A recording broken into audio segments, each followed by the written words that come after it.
بسم اللہ الرحمن الرحیم۔ حضرت محمد مصطفیٰ صلی اللہ علیہ وآلہ وسلم کی پیدائش اور بچپن کے واقعات۔ الصلاۃ والسلام علیک یا رسول اللہ وعلی آلک واصحابک یا حبیب اللہ۔ حضرت محمد مصطفیٰ صلی اللہ علیہ وآلہ وسلم کے دادا عبد المطلب نے ایک خواب دیکھا کہ ایک درخت ہے جس کی چوٹی آسمان تک ہے، اس کی شاخیں مشرق و مغرب میں دور دور تک پھیلی ہوئی ہیں۔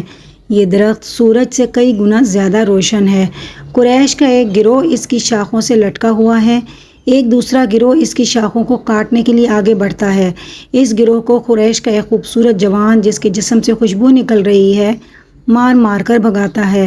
اس وقت کے علماء نے اس خواب کی تعبیر یہ بتائی کہ آپ کی اولاد میں وہ نبی پیدا ہوگا جس کی بشارت آسمانی صحیفوں میں موجود ہے۔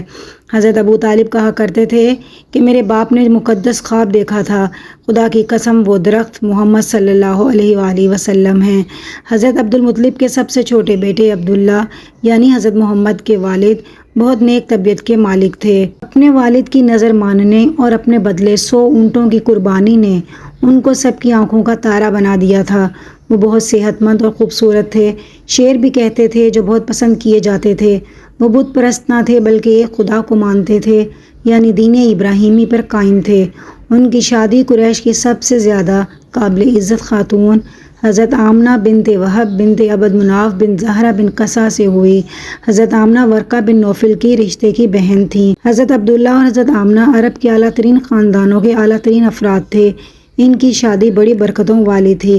اس زمانے میں رواج تھا کہ شادی کے بعد دلہا 3 دن تک سسرال میں رہتا تھا۔ اس رواج کے مطابق 3 دن سسرال میں رہنے کے بعد حضرت عبداللہ حضرت آمنہ کے ساتھ محلے مکہ کے ایک محلہ زقاق المولود میں منتقل ہو گئے۔ حضرت عبداللہ اپنے والد کے ساتھ تجارت کرتے تھے۔ ان دنوں ایک تجارتی قافلہ شام کی طرف جا رہا تھا۔ آپ کے والد نے آپ کو اس قافلے کے ساتھ جانے کو کہا۔ آپ والد کے بہت فرما بردار تھے، اس سفر پر روانہ ہو گئے۔ جاتے وقت حضرت آمنہ کو الوداع کہا۔ وہ گویا آخری سفر پر جانے کے لیے الوداع تھی کیونکہ آپ شام کے سفر سے زندہ واپس نہ آئے، راستے میں بیمار ہو گئے۔ آپ کی ننیال یثرب یعنی مدینہ میں تھی، وہاں 1 ماہ ٹھہرے مگر صحت یاب نہ ہو سکے۔ اس طرح نئی نویلی دلہن کو اکیلا چھوڑ کر مسافرت میں اپنے اللہ تعالیٰ کے پاس چلے گئے۔ آپ کی وفات حضرت عبد المطلب اور مکہ والوں کے لیے بے حد صدمے کا باعث تھی۔ حضرت آمنہ بے حد صابر و شاکر خاتون تھیں، بڑے صبر اور حوصلے سے اس مشکل کو برداشت کیا۔ حضرت عبداللہ کوئی رئیس آدمی نہ تھے۔ فوت ہونے پر ان کا ترکہ چند جانور، شعب ابی طالب میں ایک مکان، ایک دکان، کھجوروں اور چمڑے کا کچھ ذخیرہ، 2 غلام اور ایک لونڈی تھے۔ یہ لونڈی جن کا نام ایمن تھا بڑی وفادار اور سمجھدار خاتون تھیں، حضرت آمنہ کا بہت خیال رکھتیں اور ہر وقت خدمت میں حاضر رہتیں۔ حضرت آمنہ کو بھی آپ صلی اللہ علیہ وسلم کی پیدائش سے قبل بہت سی چیزیں دکھائی جاتی رہیں۔ آپ کو فرشتوں نے بیٹے کی خوشخبری کے ساتھ نام بھی بتایا محمد، اور حاسدوں اور شر سے بچنے کی دعا بھی سکھائی۔ آپ اکثر سوتے جاگتے نورانی فرشتوں کو دیکھتیں، فرشتوں کے پروں کی آوازیں سنتیں۔ یہ سب انوکھی باتیں تھیں۔ واقعہ بھی تو انوکھا ہونے والا تھا۔ صرف حضرت آمنہ ہی نہیں، کل کائنات ایک بہت بڑی شان والے وجود کی منتظر تھی۔ عیسائی اور یہودی علماء اشاروں اور نشانیوں کے مطابق سمجھ رہے تھے کہ سب سے بڑی شان والے نبی کی پیدائش کا وقت آ گیا ہے۔ قیصر روم نے ستاروں کو دیکھ کر کہا، معلوم ہوتا ہے کہ عرب کا نبی پیدا ہونے والا ہے۔ عرب میں محمد نام رکھنے کا رواج نہ تھا، مگر جن کو علم تھا کہ آسمانی کتابوں کے مطابق نئے نبی کا نام محمد ہوگا، وہ اپنے بچوں کے نام محمد رکھنے لگے۔ یہودیوں نے تو نقل مکانی کر کے مکے کے ارد گرد آباد ہونا شروع کر دیا۔ 12 ربیع الاول عام الفیل پیر کے دن 20 اپریل سن 571 سورج نکلنے سے کچھ پہلے حضرت آمنہ کی گود میں وہ چاند آ گیا جس کی بشارتیں انہیں مل رہی تھیں۔ آپ کی ولادت مکے کے محلہ سوق اللیل میں ہوئی۔ آپ کی دایا کا نام شفا تھا۔ سب سے پہلے آپ کو گود میں لینے کی سعادت آپ کی دایا کو ملی۔ انتہائی حسین بچہ، گول چمکدار سا حسین چہرہ، پیشانی اور ناک اونچی، آنکھیں سیاہ اور روشن، پلکیں دراز تھیں۔ اس وقت آپ کی والدہ کو کشف میں دکھایا گیا کہ آپ کے ہاتھ میں فتح اور غلبے کی چابیاں ہیں۔ آپ آسمان سے نور لائے تھے، خود بھی نور تھے۔ آپ کا نام محمد صلی اللہ علیہ وآلہ وسلم رکھا گیا۔ اللہ تعالیٰ نے جب احسان کرنا چاہا تو محمد کو پیدا کیا۔ آپ کا نام محمد تھا جس کے معنی ہیں نہایت ہی تعریف کیا گیا۔ آپ کی پیدائش کے وقت حضرت عبدالمطلب خانہ کعبہ میں دعا کر رہے تھے۔ ایمن نے آ کر پوتے کی خوشخبری دی۔ خوشی خوشی گھر آئے، پوتے کو گود میں لیا۔ حضرت آمنہ کے خواب اور کشف کی وجہ سے نام محمد ہی پسند کیا۔ ننھے کو گود میں لیے ہوئے خانہ کعبہ آ کر اللہ کا شکر ادا کیا اور اعلان کیا کہ عبداللہ مرحوم کے بچے کا نام محمد رکھا گیا ہے۔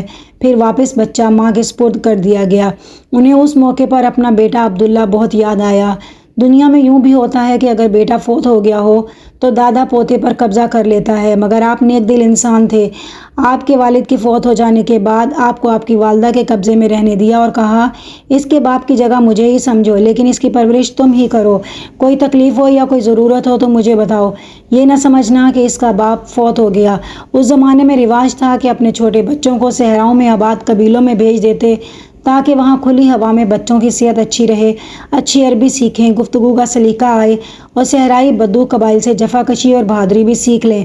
گاؤں والے بچے پالنے کا معاوضہ لیتے، اس طرح ان کی کمائی کا ذریعہ بن جاتا تھا۔ آپ کے لیے بھی ایک دائی کا انتظام کیا گیا جن کا نام حلیمہ تھا۔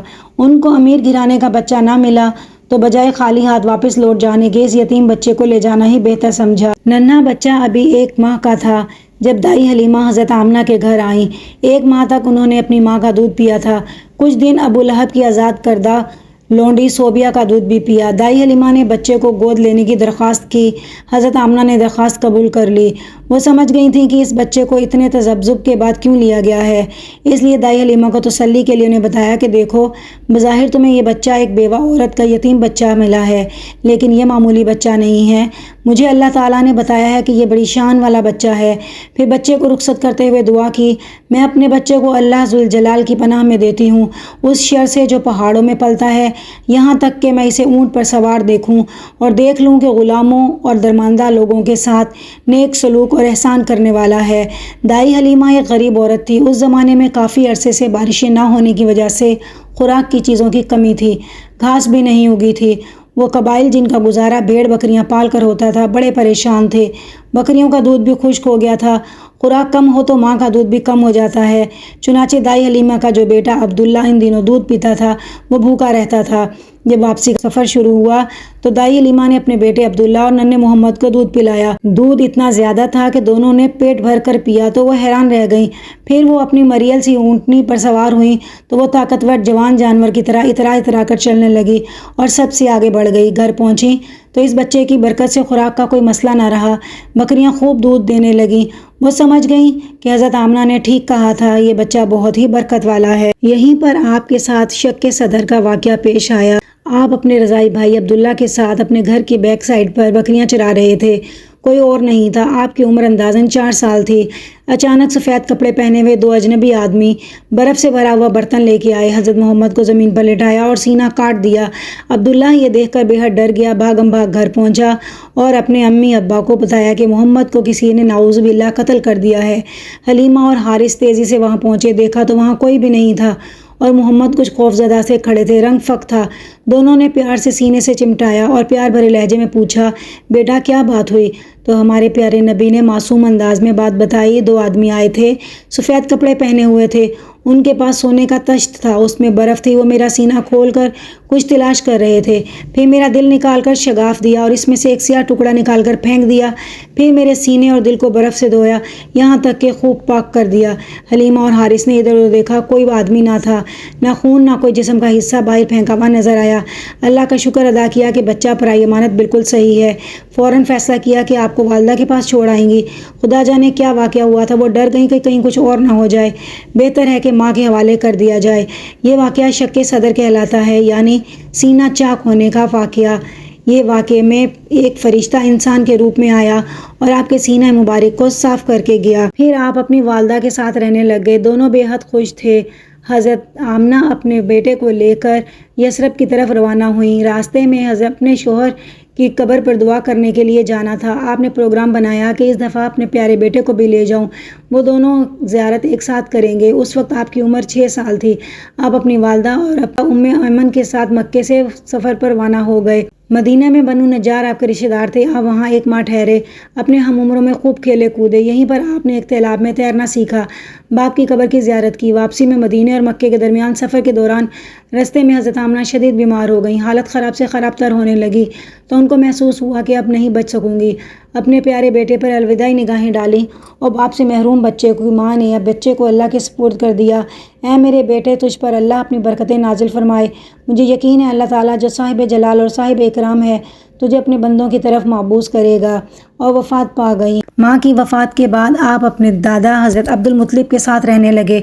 جب آپ کی عمر 8 برس کی ہوئی تو آپ کے دادا بھی وفات پا گئے۔ اس کے بعد آپ کے چچا ابو طالب نے آپ کو اپنی پرورش میں لے لیا۔ جب آپ 12 برس کے ہوئے تو اپنے چچا ابو طالب کے ساتھ تجارتی قافلے کے ساتھ سفر کیا۔ وہاں پر ایک بحیرہ نام کے راہب نے آپ کو دیکھا کہ آپ کے اوپر ایک بادل کا ٹکڑا سایہ کر رہا ہے۔ اس نے کہا، یہ نشانیاں تو اس نبی کی آمد کی ہیں جو کہ عرب میں پیدا ہونا تھا۔